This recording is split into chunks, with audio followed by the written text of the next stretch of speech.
제가 어제 좀 좋지 못한 일이 있었어요.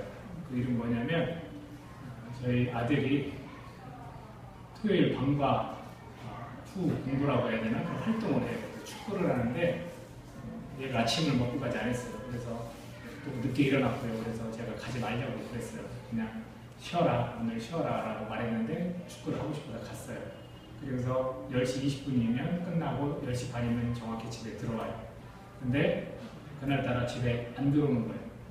그래서 제가 좀 불안했어요. 그래서 설교 준비를 하러 도서관에 가기 전에 제가 학교에 가서 한번 얘를 더 놀고 있으면 데리고 와서 배고픈데 밥 먹고 집에 이제 있어라라는 말을 해주려고 학교를 갔어요. 그러고 갔더니 다음 시간에 축구 교실을 하는 아이들이 있고 담주님 갔다는 거예요. 그래서 학교를 빙빙 돌고 또 담주님 친한 애가 있어서 물어봤더니 자기는 축구 교실 안 하고 다른 거를 한다고 못 봤다고 이야기를 하더라고요. 그러면서 점점 11시가 다 되었어요. 제가 10시 반에 정확히 나간 게 아니라 10시 한 40분 좀 넘어서 나갔거든요. 그러니까 좀씩 이제 불안해지는 거예요. 그래서 집으로 전화해서 아내한테 찾아보라고 전화해보라고. 그러니까 아내도 이제 나왔어요. 나와서 다시 학교로 오고 그리고 학교 선생님 출석부에 애들 이름이 있어요. 그래서 같은 학년 애들한테 다 전화를 했어요. 아무도 못 봤다는 거예요. 그래서 마음이 이제 불안해지기 시작을 했어요. 그래서 혹시 얘가 밥을 안 먹고 화장실에서 뭐 쓰러지진 않았는가, 축구를 하다가 땀 흘리며 축구를 하다 혹시 그러진 않았는가 화장실도 다 찾아봤어요.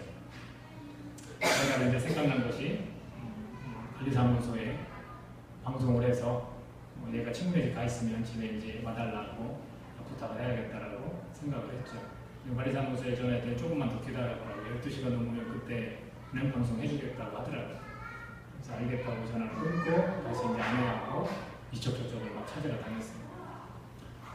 그러면서 든 생각이 사실은 제가 그 큰애 연세매가 3살 때 교회에서 잠깐 잃어버렸었어요. 저희 아내는 교회에 못 나오고 수요예배 때문에 교회에 못 나오고 이제 담주인이가 태어났으니까 그 아이를 돌보느라고 못 나오고 있었죠. 그래서 저는 그 꼬맹이 연세매 아마 지금 지율이 많을 거예요. 지율이 조금 더 클까요? 몇 개월? 쟤네들이 20개월 차이 나니까 담주인이가 태어나고 얼마 안 됐으니까 아마 연세매가 한 5, 6개월? 그 정도 됐을 거예요. 그래서 교회에서 걔를 잠깐 잃어버리고 걔가 큰 도로가까지 나갔다가 혼자 울면서 이렇게 맨발로 그 신발에서 손을 들고 맨발로 그렇게 오는 그런 장면을 제가 본 적이 있거든요. 그래서 참 많이 놀랐어요. 정말 많이 놀랐어요. 그래서 제가 그 뒤로는 애들을 좀 주시하는 버릇이 이제 생겼고 또 하나님께서 너가 키우는 거 아니다. 내가 보호한다라는 말씀을 해주셔서 제가 조금은 마음을 놓고 살고 있습니다. 하지만 제 성향 탓도 있을 거예요. 그래서 어제는 참으로 불안했어요. 그래서 어쩌면 좋을까 생각을 했죠. 그리고 나서 저희 아내도 이제 나중에 담준이가 12시 넘어서 집으로 걸어오는 걸 발견을 했고 조금 동떨어진 슈퍼에 가서 친구 엄마가 일하는 슈퍼에서 놀았고 또 아파트가 아닌 주택에서 사는 애 집에도 가서 놀았고 그 시간에 왔다 갔다 하면서 이제 논 거예요. 그리고서 이제 만났습니다. 만났는데 저희 아내가 힘이 너무 빠져가지고 아이를 잃어버렸을 때 정말 무슨 일이 생겼을까라는 소식을 들었을 때 왜 실신하는지 왜 쓰러지는지 알겠다고 그런 표현을 했습니다. 그래서 제가 느낀 게 있어요. 제가 제 자신의 모습을 좀 본 것 같아요. 그리고 물론 아내한테 화를 내진 않았지만 제 이 속에서는 걱정과 근심이 가득했었죠. 그래서 아내한테 되게 미안한 생각이 들었어요. 저희 아내 같으면 그냥 12시까지 기다리거든요, 집에서. 근데 제가 이렇게 서둘러 찾아다니고 없으니까 또 다 확인해보고 없으니까 이제 아내도 그때부터 막 떨리고 막 힘들기 시작을 한 거예요. 그래서 참 미안한 생각이 들었고 제 자신이 싫었어요. 거기에 대해서 그냥 계속 염려하고 그러는 제 자신이 너무나 싫더라고요. 더군다나 설교도 다 준비가 안 됐는데 지금 내가 도서관에 가서 빨리 설교 준비를 해야 되는데 그걸 못하고 지금 애를 찾고 막 이렇게 다니고 있으니 제 자신이 싫을 수밖에 없었어요. 그래서 어제 밤에 설교 준비를 다 11시쯤에 마치고 11시 반에 집에 돌아와서 아내한테 사과를 했습니다. 제가 웬만하면 잘 사과를 안 하는 스타일인데 미안하다는 생각이 들었어요. 그래서 어쩌면 제가 우리 은혜자매한테 배운 점일 수도 있어요. 은혜가 가끔 자기가 이렇게 뭔가 좀 실수하면 잘 이렇게 반성을 하고 하더라고요. 그래서 저도 그 생각이 들어서 아내한테 미안했다고, 내가 너무 물론 아내도 화를 내고 그러진 않았지만 내 속에서 그 든 마음은 사과를 하고 싶더라고요. 그래서 미안하다고 했더니 아내가 이해된다고, 자라보고 놀란 것은 소뚜껑 보고 놀란다고, 인생에 그런 일 저 혼자 겪었으니까 아마 그럴 거라고 이렇게 말은 하지만 제가 그런 사과를 했습니다. 그래서 남편으로서 아내에게 쓸모있는 자가 되어야 되는데 이것도 아내를 걱정시키는 쓸모없는 자 같아서 제가 사과를 했고요. 마음이 좀 편해졌습니다. 여러분들, 남성분들 아내한테 꼭 쓸모있는 자가 되시기를 부탁드리고요. 여성분들한테 얘기해봤자 남자가 얘기하니까 별 잘 안 들을 것 같아요. 다음에 사모님이 아마 얘기를 해주시지 않을까. 그래서 제가 가정에서도 좀 쓸모있는 자가 되고 싶다라는 생각을 좀 했습니다. 오늘 말씀 제목도 쓸모있는 자예요. 쓸모있는 자. 하나님 이 땅에서 우리에게 원하시는 게 뭘까라고 했을 때 나를 쓸모있는 자로 부르신 게 아닌가라는 생각이 듭니다. 여러분, 최근에 제가 이렇게 어떤 장면을 하나 봤어요. TV를 잘 보지는 않는데 정도전이라는 50회 방영을 한 대하 드라마, 역사 드라마인데 재밌다고 그러더라고요. 굉장히 재밌다고. 그래서 저는 간혹 이렇게 채널 돌릴 때마다 잠깐 봤는데 제가 인상 깊게 본 장면이 있었어요. 50회 마지막 장면인데 그 장면에서 이성계의 아들 이방원과 정도전이 삼봉이라고 그렇게 부르더라고요. 삼봉이라고 정도전이. 그래서 그 둘이 딱 대면한 그 장면의 이제 대사를 제가 한번 읽어보려고 하거든요. 그래서 그걸 좀 이렇게 들려드릴게요. 삼봉이 이제 말을 하는데 그 전에 이방원이 이제 삼봉을 죽이려고 하는 거예요. 근데 마지막 회의로 돼요. 내 밑에 신하로서 같이 할 생각 없느냐. 이제 사실은 그 정도전을 아버지처럼 여기고 정도전을 아들처럼 여기고 그런 관계예요. 근데 이제 이 왕자의 자리를 놓고 이제 이방원이 눈이 뒤집히는 거죠. 거기에 대한 욕심이 자기 계속 있었다라고 이제 표현을 하는 거고요. 그러면서 내 밑에 신하로 있을 수 없습니까? 라고 했을 때 이제 삼봉하고 그런 대화거든요. 단둘이 이렇게 앉아서 삼봉이 이야기합니다. 나 같은 정씨, 강씨, 조씨, 최씨 이 나라의 모든 성씨를 합쳐서 뭐라고 하는지 아느냐? 방언이 이방원이 대답합니다. 뭐라고 합니까? 삼봉이 이야기합니다. 백성이다. 왕은 하늘이 내리지만 재상은 백성이 낸다. 해서 재상의 나라는 왕이 다스리는 나라보다 백성에게 더 가깝고 더 이롭고 더 안전한 것이다. 방언이 이야기합니다. 이 나라의 주인은 군왕이요. 삼봉이 이야기합니다. 틀렸다. 나라의 주인은 백성이다. 이방원이 다시 이야기합니다. 허면 그대가 생각하는 나라의 임금은 뭐요? 삼봉이 의미심장한 이야기를 마지막에 던집니다. 연기를 한번 해볼까? 백성을 위해 존재하는 도구. 이제 내가 너의 신하가 될 수 없는 이유를 알겠느냐? 딱 이렇게 합니다. 저는 그 대사가 참 멋있었어요. 하면 그대가 생각하는 나라의 임금은 뭐요? 백성을 위해 존재하는 도구. 임금이 곧 하늘이다라고 얘기했던 시대 상황에서 이와 같은 말을 통하지 않는 법입니다. 그래서 이방원이 삼봉을 정도전을 죽입니다. 그리고 정도전은 묘도 없다고 그러더라고요. 그냥 버려졌대요. 버려졌다고 지금도 그 묘를 찾을 수가 없다고 그러더라고요. 저는 여기에서 보여주는 게 뭐냐면 지도자의 역할이 뭔지를 잘 보여줬다고 생각합니다. 지도자의 역할. 이것을 이제 우리 크리스천 용어로 좀 바꿔서 이야기한다면 섬김. 지도자는 섬기는 거라. 자신들의 그 위치가 갖는 목적은 바로 타자를 위한 삶이에요. 예를 들어 자영업을 한다는 사람이 있다고 칩시다. 그 자영업을 하는 크리스천은 섬겨야 돼. 누굴 섬깁니까?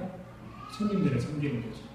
예를 들면 좋은 재료를 쓰고 적당한 가격과 자기의 부를 축적하기 위해서는 어떻게 해야 됩니까? 재료값도 좀 내리고 좋지 않은 재료도 쓸 수도 있고 가격도 올리고 여러 가지가 있을 수 있지만 실제로 그 일을 하는 것, 그 위치에 있는 것은 다른 사람을 섬기는 거예요. 식사를 하는 사람들이 맛있게 먹고 푸짐하게 먹고 가고 그런 식당들도 종종 보이잖아요. 뭐 공무원은 어떻습니까? 공무원은 어떤 일을 해야 됩니까? 그 시민들이나 국민들이 편안하게 행정 처리라든지 여러 가지들을 잘 할 수 있도록 도와야 되는 게 아닙니까?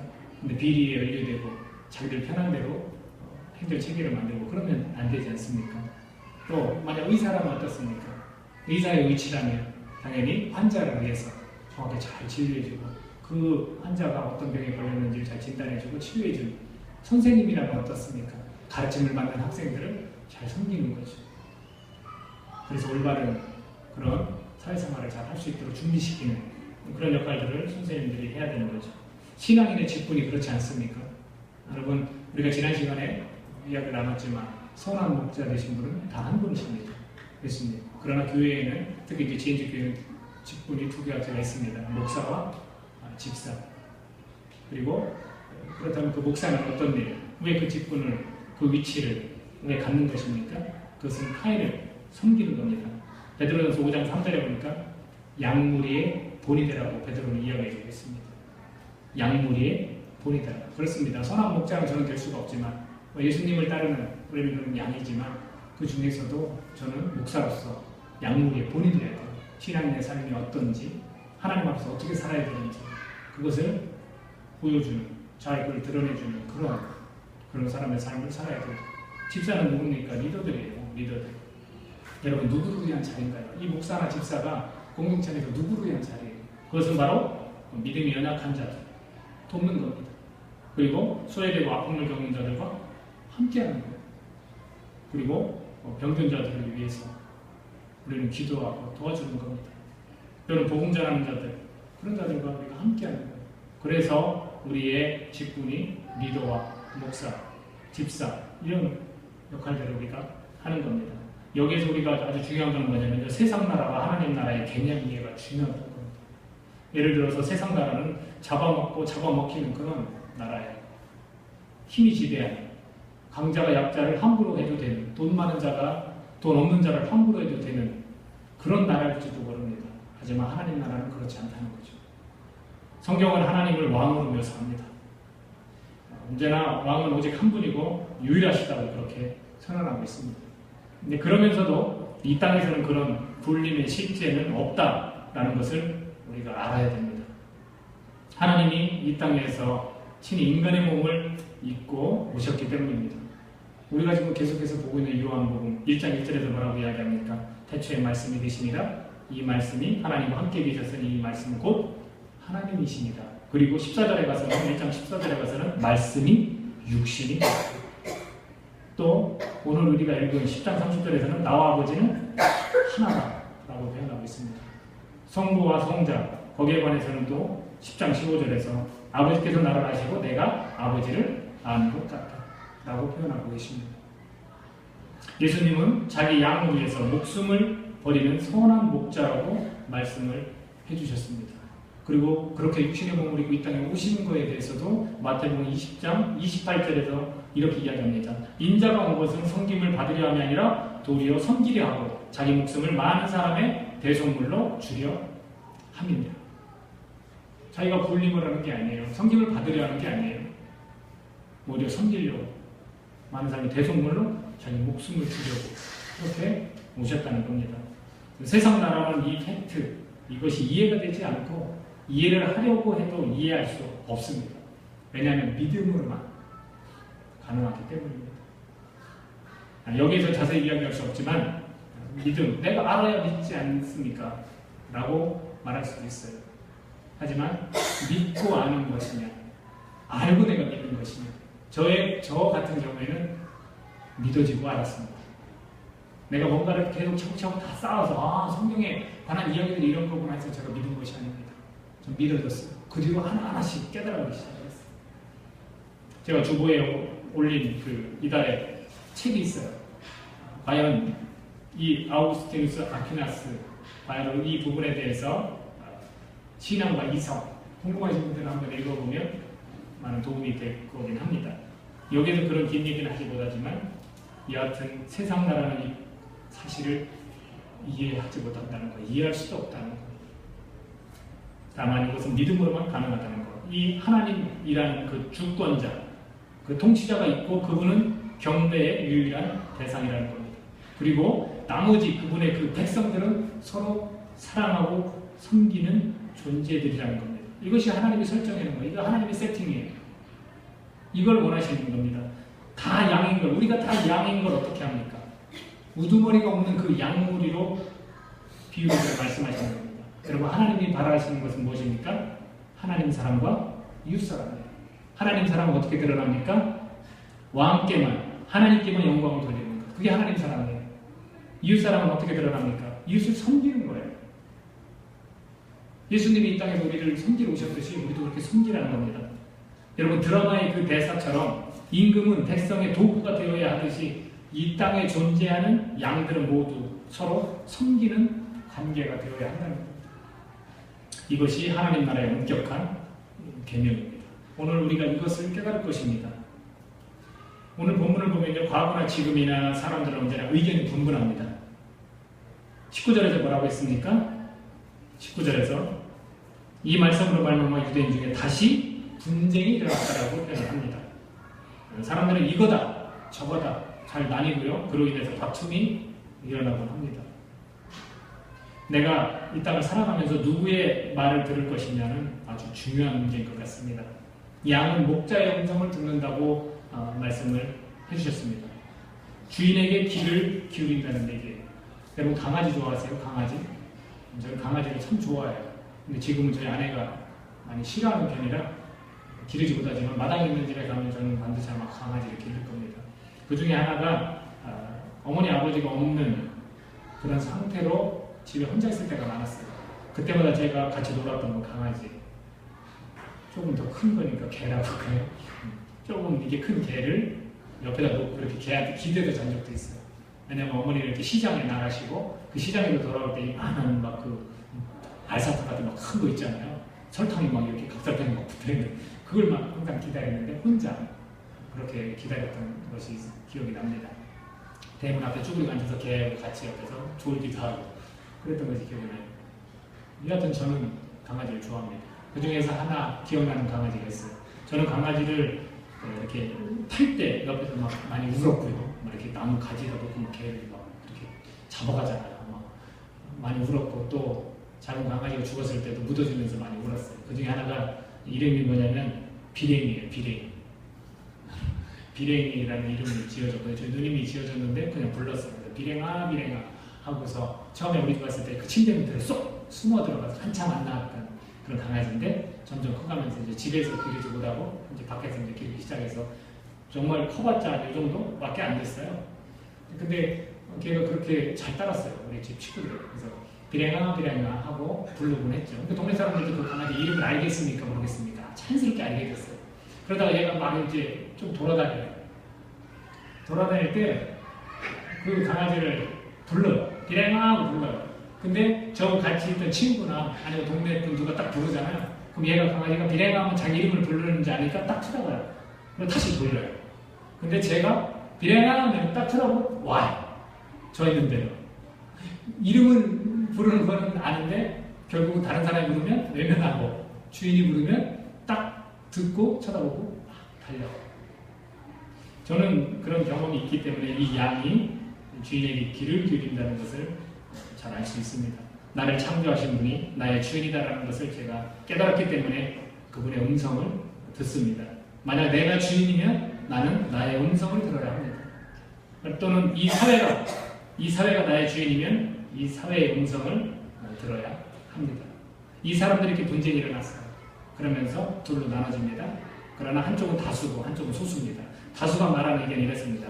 귀신 들려 미쳤다. 귀신 들려 미쳤다는 겁니다. 또 다른 사람들은 아니다. 귀신이 어떻게 맹인의 눈을 뜨게 할 수 있느냐 라고 이렇게 나뉩니다. 자, 귀신이 들려 미쳤다라는 사람들은 어떻게 받아들입니까? 양들을 위해 목숨을 버린다. 그리고 난 다시 목숨을 얻는다라는 그런 말. 나보다 먼저 온 자는 절도의 강도다. 문이 아닌 다른 곳으로 넘어가는 자는 절도의 강도다라고 했을 때 유대인들은 자기들을 두고 한 말인지 어렴풋이 알았을 겁니다. 아예 이 말을 귀신들에 미쳤다라고 말하는 이 다수의 사람들은 아예 귀를 닫아버린 사람들입니다. 또 한 부류, 지금 말했던 소수지만 어떻게 귀신이 매니언을 뜨게 할 수 있겠느냐라고 반문했던 사람들은 저 말 속에, 저분의 저 말 속에는 무엇인가 들어있다. 믿음의 여지가 있다는 거예요. 뭔가 알아보고 싶고 분명히 뭔가 있어 라고 생각하는 그런 사람들입니다. 그 사람들이 그렇게 나누어서 분쟁을 할 때 예루살렘의 수전절이라는 그 때가 왔습니다. 그때는 겨울이었고요. 이 수전절을 간단히 설명한다면 성전 수리를 기념하는 절기예요. 봉헌식이나 낙성식이라고도 그렇게 불렀고요. 그러니까 예수님이 오시기 전에 168년, 예수님 오시기 전에 헬라 수리아의 안티오코스 에피파네스 4세 때에 성전에 우상을 두어서 더럽힌 것을 유다 마카비가 다시 제단을 쌓고 성전을 정결케 하여서 3년 후인 주전 165년 12월에 재봉헌한 것을 기념하는 절기입니다. 그런 그 성전 안에서 솔로몬 행각이라는 곳은 옆에 벽이 없고요. 큰 기둥과 지붕만 있는 그런 행각을 말한다고 합니다. 거기에 서서 둘러싸였습니다. 사람들이. 예수님과 대화를 합니다.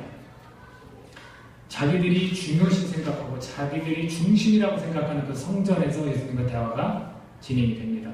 그러면서 뺑 둘러쌌습니다. 이거 썼다고 성경은 표현했는데 당신이 언제까지나 우리 마음을 의욕하게 하려 하나이까. 자, 여기에서 어떻게 표현하고 있냐면 언제까지 우리 마음을 의심하여 수상히 여기도록 하게 하겠느냐. 밝히 똑똑히 말씀해달라고 요청을 합니다.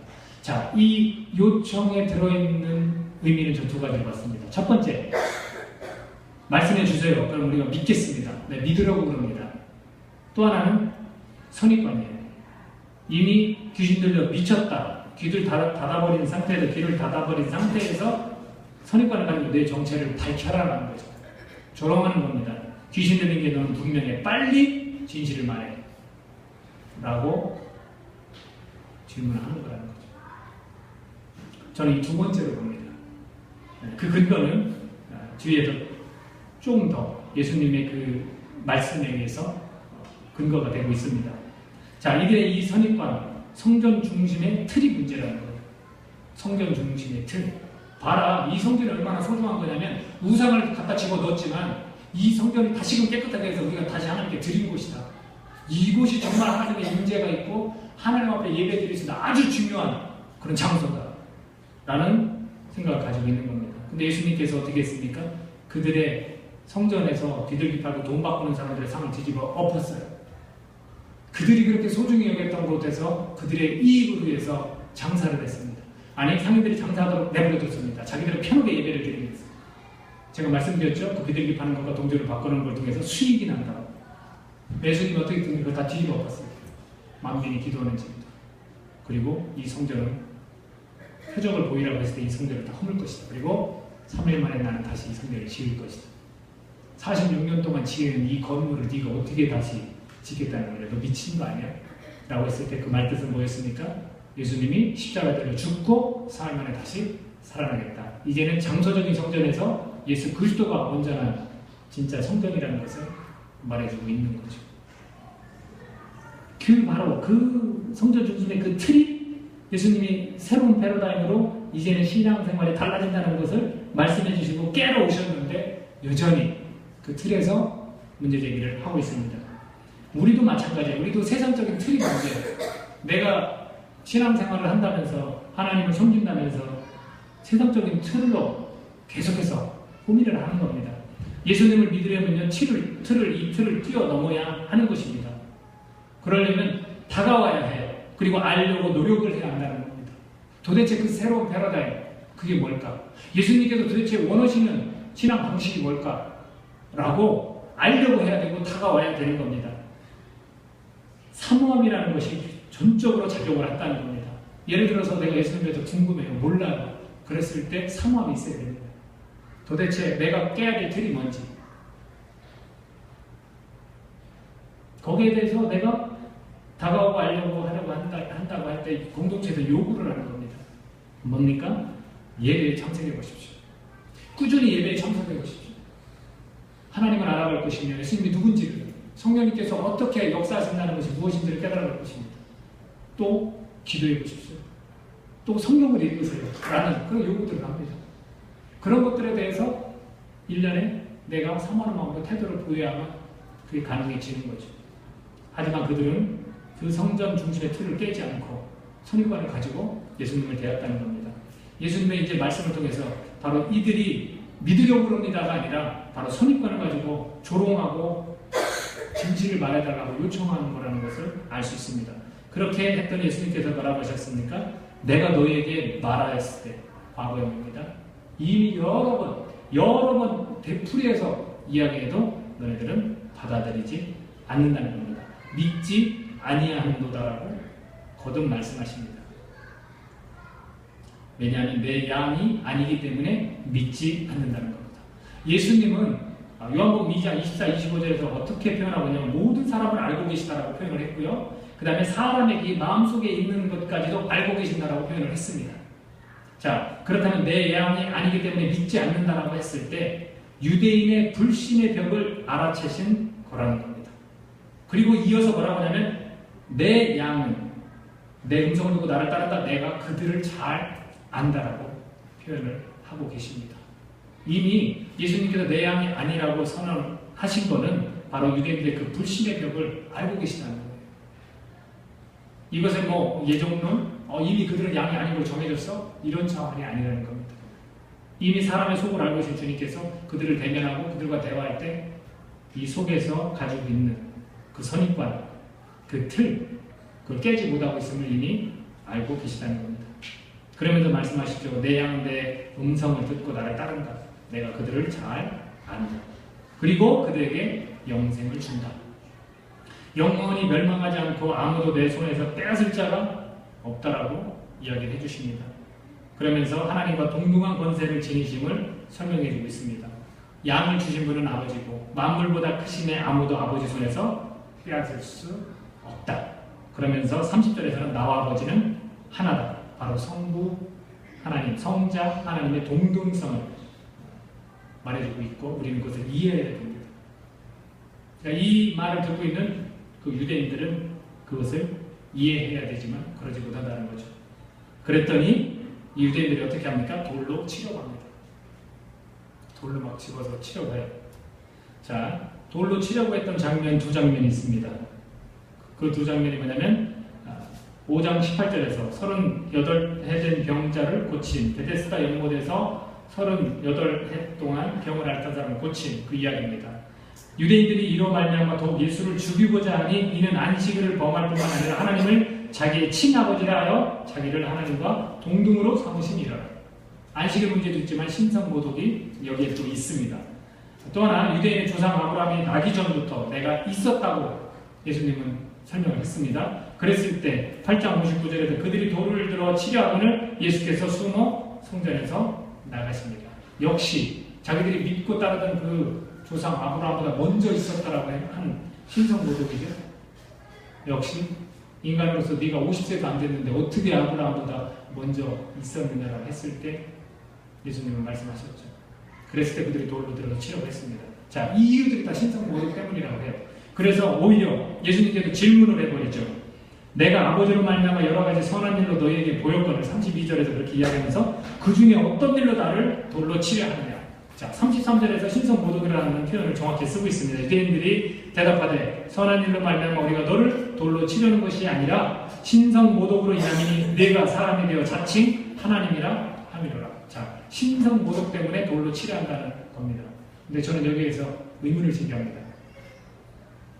정말일까요? 정말로 신성모독 때문에 이들이 돌을 집어서 예수님을 치려고 했던 게 정말일까? 그 이면에는 다른 것이 없을까? 제가 이 잠시 후에 이것을 뒷받침하는 구절을 찾아보도록 하고요. 이거에 대한 반응에 대해서 설득을 하기 시작합니다. 예수님이. 도무지 이 틀을 깰 생각을 안 하는 사람들에 대해서 예수님은 그냥 말아버리는 게 아니라 설득을 하고 계세요. 34절부터 38절입니다. 제가 읽겠습니다. 여러분 눈으로 같이 보십시오. 34절부터 예수께서 이르시되 야 너희 율법에 기록된 바 내가 너희를 신이라 하였노라 하지 아니하였느냐. 시편 82편 6절을 이용해서 말씀하시는 거예요.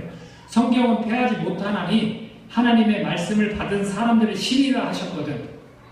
하물며 아버지께서 거룩하게 하사 세상에 보내신 자가 나는 하나님의 아들이라는 것으로 너희가 어찌 신성모독이라 하느냐. 만일 내가 내 아버지의 일을 행하지 아니하거든 나를 믿지 말아라. 내가 행하거든 나를 믿지 아니할지라도 그 일은 믿으라. 그러면 너희가 아버지께서 내 안에 계시고 내가 아버지 안에 있음을 깨달아 알리라 하시니. 자, 어떻게 설득하고 있습니까? 야, 나를 믿지 않아도 좋아. 나 믿지 마. 하지만 너네가 한번 그 일은 믿어봐. 내가 아버지 이름으로 했던 그 일은 믿어봐. 그 일이 뭡니까? 표적이에요. 어떤 일들이 있었습니까? 물을 포도주로 바꾸는 일이 있었습니다. 사람의 병을 고치시는 일이 있었고요. 보리떡 2개와 물고기 5마리고 5,000명을 먹이시는 일이 있었고, 물 위를 걸어가시는 일이 있었습니다. 삶과 그 영적인 목마름에 허우적거리던 그 사마리아 여인이 믿음을 갖게 되는 일을 하셨고요. 맹인의 눈을 뜬 그 표적들을 믿으라는 겁니다. 그 일들만 분명히 일어났기 때문에, 눈으로 자기들이 확인했기 때문에 너네들이 그것을 믿으라는 거예요. 그러면 내가 누군지, 하나님과 나의 관계가 어떤 관계인지는 대충은 알 것이다 라고 요청을, 설득을 합니다. 표적은 뭡니까? 믿게 하기 위해서 표적이 일어난 거예요. 우리가 요한복음 표적의 책과 수련의 책으로 2개 딱 가른다고 그랬잖아요. 그랬을 때 이 표적의 책에 그 표적을 왜 보여주냐면 바로 핵심적인 건 뭐냐면 믿게 하기 위한 거예요. 요한복음 쓰임 자체가 그렇잖아요. 믿게 하기 위해서 쓰여졌어요. 그랬을 때 그 표적을 12장까지 다루는 이유는 믿게 하기 위해서 그 표적을 행하는 겁니다. 또 하나, 신적인 일을 공개적으로 드러내는 거예요. 표적이. 그래서 너가 나를 믿진 않아도 내가 아버지 이름으로 했던 그 행한 일은 너네들이 믿어라. 그러면 조금이나마 이해가 되고 알 것이다 라고, 믿어질 것이다 라고 요청을 하신 겁니다. 우리 모두가 이것을 믿어야 돼요. 이 자리에 있는 우리도 바로 이 표적, 정말로 예수님께서 그렇게 하셨구나라는 걸 우리가 믿어야 되고요. 그것이 심적인 일이고 공개적으로 드러내는 것, 주님을 믿게 하기 위해서 그렇게 했다는 것을 우리가 받아들여야 된다는 이야기입니다. 이들은 이 설득에도 받아들이지 않습니다. 왜냐하면 처음부터 믿지 않기로 작정한 자들이에요. 39절에서 어떤 행동을 보입니까? 그렇게 설득을 했음에도 불구하고 너네가 조금이라도 깨달을 것이다 라고 요청을 했음에도 불구하고 39절에 그들이 다시 예수를 잡고자 하였으나, 이미 안 받아들이기로 작정을 한 거예요. 잡아서 죽이기로만 생각을 하고 있는 겁니다. 자, 이제 신성모독이라고 말하는 자들의 그 이면, 정말일까? 그들이 신성모독 때문에 그랬을까에 대한 것을 제가 살펴보겠습니다. 요한복음 11장 40절, 48절 같이 한번 눈으로 보도록 하겠습니다. 이에 대제사장들과 바리새인들이 공회를 모으고 이르되 이 사람이 많은 표적을 행하니 우리가 어떻게 하겠느냐? 만일 그를 이대로 두면 모든 사람이 그를 믿을 것이요 그리고 로마인들이 와서 우리 땅과 민족을 빼앗아가리라 하니. 또 한 구절 보겠습니다. 요한복음 12장 10절, 11절입니다. 자, 우리 이 구절을 같이 한번, 우리 화면을 보고 같이 한번 읽어볼까요? 시작. 대제사장들이 나사로까지 죽이려고 모이하니 나사로 때문에 많은 유대인들이 가서 예수를 믿음이라. 신성모독 때문에 정말 그럴까요? 신성모독이라는 말은 어떤 의미냐면 두 가지를 담고 있습니다. 첫째는 뭐냐면요, 신에 대한 허상을 감추기 위해서 썼어요. 이들이. 들어보십시오. 도깨비 방망이 같은 하나님이었어요. 그들에게는. 그것은 뭐냐면 자신들의 그 만족을 채워주시는 하나님이에요. 또 다른 말로 하면 그 경전, 그 글 속에 묶여 계신 하나님으로 그들은 봤다는 거죠. 이런 겁니다. 하나님과는 친밀한 관계없이 율법만 잘 지키면 문제 삼지 않으시는 하나님. 자기들이 지금 경배하고 섬기는 하나님이 그런 하나님이라는 거고요. 자신들이 잘하면 복을 받는 거예요. 그 자신들이 잘하면 뭡니까? 자신들의 그 방식대로 섬기면 복을 받는 겁니다. 그 복을 받는 내용은 뭡니까? 정치적인 명성 또는 사회적인 부예요. 그들이 그렇게 살았거든요. 그리고 잘 못하면, 즉 자신들의 율법과 전통을 따르지 않으면 그것이 잘 못하는 신앙생활이에요. 그러면 벌을 받는 거예요. 그 벌을 받는 건 뭡니까? 억압당하고 가난하거나 병을 지는 삶, 그렇게 된다는 거예요. 이런 식의 신앙관, 신에 대한 허상을, 이것을 감추기 위해서 신성모독이라고 그냥 이야기하는 뿐이라는 거죠. 또 하나는 뭐냐면요, 두 번째는요, 불신에 대한 방파의 마귀로 쓰고자 했던 겁니다. 신성모독이라는 말을 예수님한테 하지만 실제로는 자기네 그 불신 가리는 거예요. 자, 정석은 이렇습니다. 정석은 우리가 지금 하고 있는 이 성전 회당 중심의 신앙적 모습이 정석이다라고 자기들은 인정하는 거예요. 사람 자체가 하나님이라 말하는 것을 믿으며 경배할 수는 없다는 것. 설사 하나님이 사람의 몸으로 오셨다고 해도 우리는 믿을 의향이 전혀 없다는 거죠. 그것을 그 불신을 방패막이로 삼고자 신성모독이라는 말을 사용했다는 겁니다. 우리가 읽은 그 구절에 나온 것처럼 실제로 많은 사람들이 그들을 믿고 따를까봐 추종할까봐 걱정했던 거고요. 로마가 자기들을 건드릴까봐 자기들의 이 안위를 파괴할까봐 걱정했던 겁니다. 왜? 실제로 일어나는 저 표적들을 보고 많은 사람들이 따르고 있기 때문에 자기들까지 따르면 안 되거든요. 그걸 받아들이면 절대 안 되거든요. 자기들은 무너집니다. 바로 이런 신성모독의 뒤에는 이런 내용들이 담겨져 있다는 겁니다. 유대인들의 그 삶의 목표가 무엇이었을까요? 안락한 삶을 추구하면서 동시에 하나님 앞에서 잘하고 있다는 자랑거리. 정기적으로 금식하고 있고 헌금잘하고 있고 정기적인 시간에 예배를 드린다. 절기를 잘 지킨다. 이게 자랑거리예요. 약한 자들에 대한 차별이에요. 니네들은 왜 약하게 사냐면 왜 그렇게 가난하게 사냐면 죄 때문에 그렇다는 거죠. 우리처럼 섬기지 않아서 그렇다는 거예요. 그들이 죄 때문에 그렇다고 선을 그어버리는 그 신앙 태도, 종교와의 그 교묘한 결탁으로 정치적 그 상황에서 살아남아야 한다는 그 신념, 이렇게 하지 않으면 우리는 로마의 압제 속에서 살아날 수 없다는 거죠. 우리도 핑계 없는 무덤 없다고 하나님을 우리가 섬긴다면서 갖가지 별명을 대기도 하는 것 같습니다. 하나님, 내가 믿음이 없어요. 내 믿음이 없어서 그런 거예요. 몸이 피곤해서 못하겠어요. 내가 그 시간 내서 하나님 공부를 하는 것도 이제 못하겠어요. 나에게 더 중요한 약속이 있어서 이번에 안 되겠습니다. 우리도 안락한 삶을 추구합니다. 이거 기본이에요. 그렇죠? 신앙인들의 안락한 삶 추구하는 거 기본입니다. 헌신 없는 그리스도인의 삶. 헌신할 사람들은 따로 정해진 거 아닌가? 라고 하는 거죠. 적당히 하나님 섬기면서 선하게 살아가면 되는 거 아닙니까? 라고 말하는 거죠. 사랑이 결여된 사회생활이나 사랑이 결여된 가정생활. 교회 공동체를 위해서 경제적인 부분을 함께 나눴던 초기교회 이야기를 어떻게 따라 살 수 있습니까? 현실적으로 불가능한 일 아닙니까? 좀 더 힘들게, 좀 더 어렵게 신앙생활을 하자는 교회는 멀리하고픈 그런 마음. 이것이 교회의 본질입니다. 하나님 이걸 원하십니다. 예수님이 이걸 원하고 계십니다. 라고 했을 때는 관심 없어요. 내가 광신자처럼 보일까봐 그렇게 하긴 싫어요. 꼭 그렇게 해야만 구원을 받습니까? 회칠한 무덤. 예수님이 유대인들을 향해서 하신 말씀입니다. 회칠한 무덤은 뭡니까? 바깥에는 근사하게 묘를 꾸몄지만 그 무덤 안에 있는 건 시체는 냄새나고 썩는다는 거예요. 마치 너네들의 신앙의 모습이 겉은 아름답게 보이나 속은 썩어 문드러진 시체와 다름없는 그런 신앙생활을 하고 있다고 지적하신 겁니다. 외식하는 종교관과 나를 갈등하게 만드는 세상적인 틀과 그 가치관을 우리가 벗어던져야 한다는 겁니다. 우리는 예수님의 양이기에 그분을 따른다고 말씀하십니다.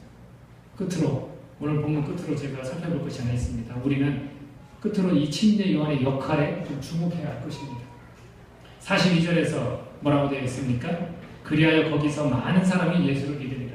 예수님이 다시 그들을 설득했지만 그들은 거절했습니다. 받아들이지 않았습니다. 그리고 어디로 갔습니까? 침례를 받았던 그쪽으로 갔어요. 그랬을 때 많은 사람들이 예수를 믿게 됐습니다. 왜 믿게 됐냐면 그 요한의 역할이 도대체 무엇이었길래? 41절입니다. 같이 한번 읽어볼까요? 41절 시작.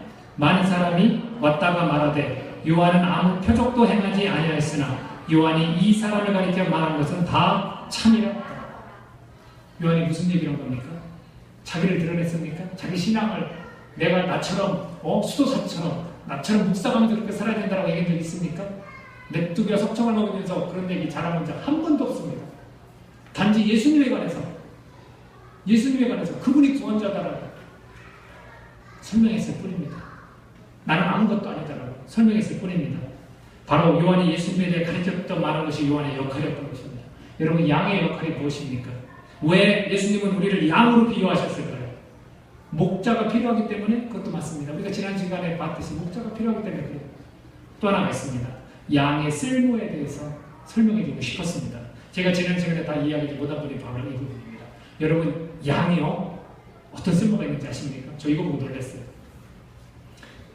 양의 쓸모는 첫 번째 털이 있습니다. 털을 깎죠. 그죠? 털을 깎아서 이것저것 많이 써요. 두 번째 가죽이 있습니다. 가죽은요 양피지로서 글을 쓰는 데 사용했다고 합니다. 또는 의복이 될 수도 있겠죠. 또는 이렇게 덮개로 쓸 수도 있습니다. 그리고 양젖은 물론이죠. 뭐 우리 먹고 사는 데 쓰이잖아요. 그리고 고기가 아주 끝내준다고 합니다. 그 고기가 몽골에서는 그 추위를 견디는 데 아주 유용하게 쓰이는 그런 역할을 해준다고 합니다. 그리고 희생 제사용으로 양은 곧잘 쓰였습니다. 쉽게 얘기해서 버릴 것이 없는 것이 바로 양입니다. 그 양의 비유를 통해서 예수님도 우리를 그렇게 쓰시겠다는 겁니다. 믿는 자들이 해야 할 일을 위해 양의 비유로 말씀하신 거죠. 그리스도인은 쓸모있는 자라는 것입니다. 양인 너희는 쓸모있는 자라는 선언을 해주고 계신 겁니다. 나는 아닌 것 같아요. 나는 아닌 것 같아요. 나는 부족해서 쓰임받지 못하는 자라고요. 그렇게 말할 수도 있을 겁니다. 그러나 여기에 대한 좋은 답변이 있습니다. 디모데후서 2장 20절 21절 우리 한 목소리로 같이 읽도록 하겠습니다. 디모데후서 2장 20, 21절 같이 읽겠습니다. 시작. 큰 집에는 금그릇과 은그릇뿐 아니라 나무그릇과 질그릇도 있어 귀하게 쓰는 것도 있고 천하게 쓰는 것도 있나니 그러므로 누구든지 이런 것에서 자기를 깨끗하게 하면 귀히 쓰는 그릇이 되어 거룩하고 주인의 쓰심에 합당하며 모든 선한 일에 준비함이 되리라. 세상 나라는요 금, 은만을 귀한 그릇이라고 합니다. 하지만 하나님 나라는요 있는 모습 그대로에서 깨끗하게 한 자가 귀한 그릇이고 쓰임을 받는다라고 분명히 말씀을 하십니다. 크리스천이 깨끗하여서 쓸모있는 그릇이 되는 것입니다. 내가 가지고 있는 능력, 자질 때문에 하나님께 쓰임받는 게 아니라는 거예요. 내 있는 모습 그대로에서 내 속을 깨끗이 하면 하나님 분명 하나님 나라에서 너를 귀하게 쓰신다는 겁니다. 우리가 어떻게 쓸모있는 자입니까? 반드시 꼭 기억하셔야 합니다. 하나님을 경배하는 일에서 쓸모가 있습니다. 하나님 우리를 통해서 사랑을 받으시길, 영광 받으시길 원하십니다. 이웃을 사랑하는 일에서 쓸모가 있습니다. 서로 섬기는 일, 그렇게 살아라고 말씀하십니다. 하나님의 뜻을 따라 쓸모있게 살아가라고 우리를 부르셨습니다. 여러분 공동체에서 우리 서로를 돌아보십시오. 쓸모없는 자가 여기 있습니까? 모두가 서로에게 쓸모있는 자라고 주님은 말씀하십니다. 우리는 모두 주님의 양입니다. 선한 목자이신 예수님의 음성을 듣고 그분을 따르는 주님의 양입니다. 침례 요한이 예수님을 증거하며 쓸모있는 자로 살았던 것처럼 우리도 착한 양으로 버릴 것이 없는 양으로 쓸모있는 자로 불러주심에 감사드리며 온 힘을 다해서 하나님을 섬기고 이웃을 섬기도록 해야 되는 겁니다. 주님의 손에 우리가 붙들려 달아 없어지는 하나님 나라의 도구가 되어보자 하는 거죠. 오늘 우리는 영원히 멸망하지 않는 영원한 생명을 주신 예수님의 쓸모있는 자라는 사실을 우리가 깨닫습니다. 예수님은 자신의 양을 잘 아십니다. 예수님이 나를 잘 아시기에 내가 그분의 음성을 듣고 따라간다고 예수님은 말씀하십니다. 사랑하는 여러분, 주님 앞에서 핑계와 변명으로 주님을 섬기지 말자고요. 내 주장으로, 내 이기심으로 이웃을 섬기지 말자고요. 스탑. 이제 멈췄으면 좋겠습니다. 멈추고 다시 출발합시다. 착한 양으로 온 마음을 다해서 내 전 존재를 하나님의 도구로 드리는 제 자신과 우리 공동체가 되어졌으면 합니다. 기도하겠습니다. 여러분은 왜 주님이 여러분 자꾸 양이라고 이렇게 부르는 것 같습니까? 왜 자꾸 예수님은 여러분을 만나주시고 여러분을 부르시고 요청하십니까? 우리가 이 땅에 존재하면서 살아가면서 하나님을 높이는 일, 하나님 우리가 사랑해야 되는 일, 그리고 또 한 가지 이웃을 사랑하라고 말씀해 주신 그 일을 우리가 생각해 보면 좋겠습니다. 우리 공동체가 정말로 하나님 앞에서 쓸모있는 자라는 것, 하나님이 우리를 쓰시겠다면 우리가 우리의 모습을 가지고 드리는 것이 아니라 우리 안을 깨끗이 하여 하나님께 귀한 쓰임받는 그런 존재를 우리가 살아가야 된다는 걸 깨닫기 바랍니다. 제2대 공동체가 정말로 그렇게 이웃들을 서로 섬기는 우리 지체들을 바라보고 정말로 쓸모없는 자가 아니라 쓸모있는 자, 정말로 나에게 꼭 필요한, 나에게 의지가 되어주고 함께 할 수 있는 그런 자라는 것 우리가 기억했으면 합니다. 우리가 우리의 신앙의 그 틀에서 허적거리지 말고 정말로 예수님의 그 말씀과 예수님께서 우리를 부르신 그 목적에 따라 우리가 그렇게 예수님과 친밀한 관계를 맺고 나를 잘 아시는 그 주님 앞에 우리를 들여가면서 그렇게 이 공동체를 우리가 형성해가는 거 아니겠습니까? 오늘 이 시간 믿지 아니하는 자들 우리가 기억했으면 합니다. 이미 그것을 거부하고 거기에 대해서 결심한 그런 자들을 우리가 기억하길 바랍니다. 우리는 과연 그런 자들인가? 아니면 우리는 정말로 주님의 양으로서 우리가 우리의 그 정체성과 그 존재성을 우리가 정말 알아가면서 순종해가면서 주님과 그런 깊은 관계를 맺어가는 그런 자들이라는 것을 잊지 않기를 바랍니다. 저는 우리 공동체가 그런 것이 아쉽습니다.